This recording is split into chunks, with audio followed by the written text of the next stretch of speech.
Hello. In this brief introductory video, I'm going to discuss the relativistic Doppler shift or effect and how to calculate and measure the observed wavelength and observed frequency for a detector as a source is moving away from it with some velocity v sub s. Now, if we place ourselves in the reference frame of our detector here, we know that the light emitted away from us as the source moves into it will be compressed. The wavelength will be shorter, the frequency will be greater, and the light being emitted back towards us will be longer. It will have a much longer wavelength and a much shorter frequency. Now, to figure out how to calculate what the observed wavelength or observed frequency is, we start with our two equations. Our first equation here is just the definition of wavelength, which is just its velocity, or the speed of light, c, 3 times 10 to the 8th meters per second, all over its frequency, f sub s. And f sub s here is the frequency as measured in the source reference frame. Now our second equation here is the distance light has traveled in a particular amount of time. And that is equal to the distance that light has propagated, which is one wavelength, plus the distance that our source has displaced, which is its velocity v sub s times t.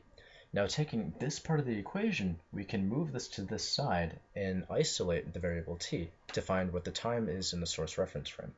And when we do that, we find that time, t, is just equal to lambda divided by c minus v sub s. But we recall that lambda is just c over f sub s, and we plug that in, and we can further reduce our equation of time here to 1 over parentheses 1 minus v sub s over c, all this times the frequency. And this ratio of the velocity over the speed of light is often denoted as beta, and we will write this as beta for the rest of this presentation to make our expressions a lot easier and simpler to write out. Now, time, due to time dilation and relativity, is measured differently from a stationary observer versus a moving observer. So our detector will measure time differently than our source. So our t observed is equal to the t that we just determined in our equation divided by this factor of gamma. And gamma is the Lorentz factor. And we know that the Lorentz factor is just 1 over the square root of 1 minus beta squared, where again beta is just the ratio of velocities. But we should also keep in mind that the observed time is just 1 over the observed frequency.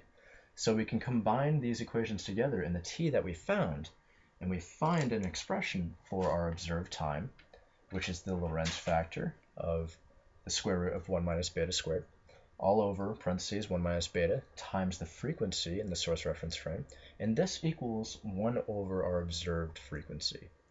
Now we can square both sides to get rid of the square root and also rearrange our equation so we come out with this. Our observed frequency squared is just equal to the source frequency squared times parentheses 1 minus beta parentheses squared all over 1 minus beta squared. And we know that we can expand this expression here, and when we do that, we find that we can actually cancel parts of that out.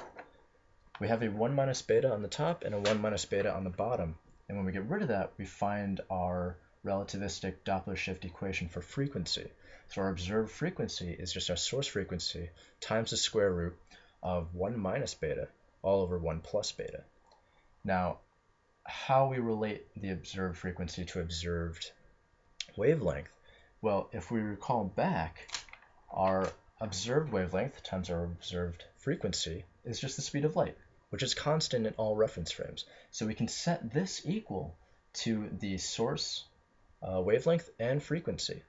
And when we rearrange this, so wavelengths on one side, frequencies on the other, we come up with our relativistic Doppler shift equation, equation 6 here, which is just our observed lambda over our source lambda, which equals our source frequency over our observed frequency. And this just equals the square root of 1 plus beta all over 1 minus beta, where beta is just the velocity of the source divided by the speed of light.